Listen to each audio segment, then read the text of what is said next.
Good morning for Monday in the first week of Lent.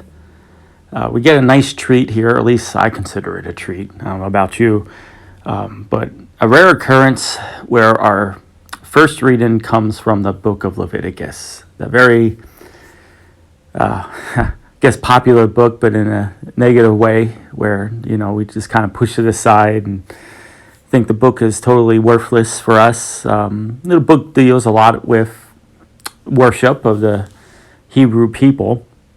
But if you know the New Testament and if you understand the Eucharist, you can definitely appreciate the beauty of Leviticus as it prepares us, for the one unique sacrifice of Jesus Christ. But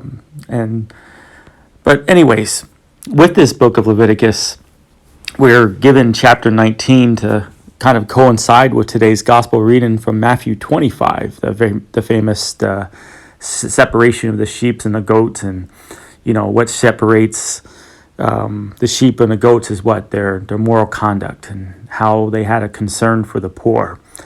You see that in the first reading today, where it just gives a list of instructions.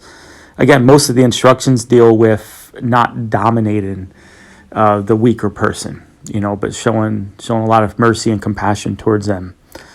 But the opening line of chapter 19 in Leviticus is what really fascinates me.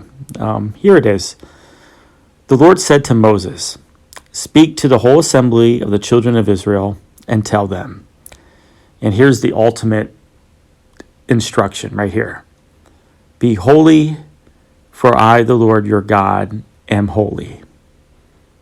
That's the thesis statement. Everything that flows from that is showing us what the holiness of God looks like. Now the church skips a lot of the verses. The chapter 19, the whole thing is about 37 verses. And again, the church kind of just picks out the stuff that would be more relatable and connected to today's gospel passage. But really, about the first 10 verses deal with worship, actually, and that gets omitted.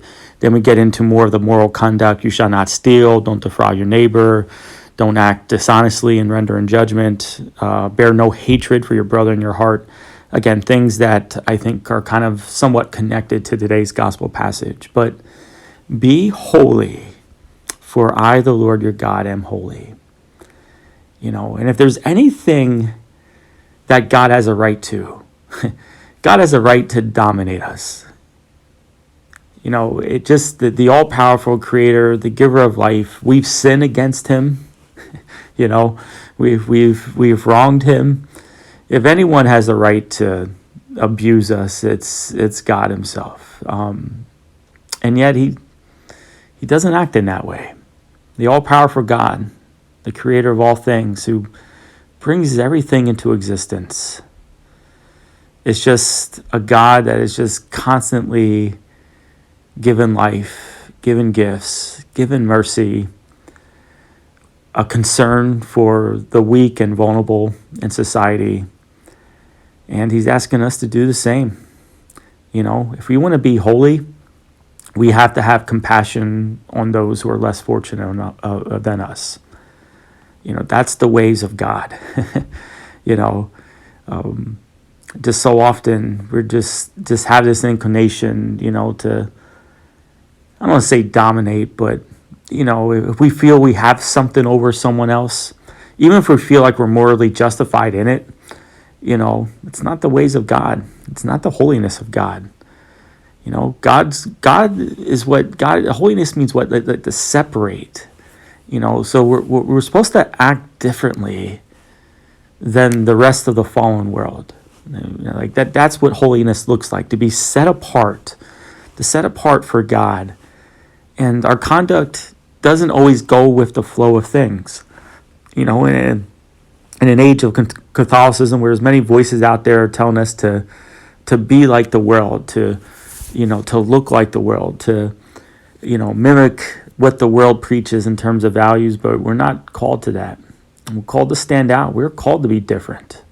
We're called to be unique, in how we treat the poor, how we treat matters of life, also in ways of suffering. Our suffering we suffer the same way everybody else does. We get loved ones that get sick. We lose our jobs. We have financial problems. Christian, non-Christian, everyone has those problems. But our response to those problems should look differently. Should look differently. That's the holiness of God, to be set apart for him. And so in an age where we're told to be the best version of ourselves and all those things, the message of Scripture, the message of divine revelation is to be holy in the way that God is holy. To live, to work, to move with love and compassion and mercy. Mercy. May God bless you.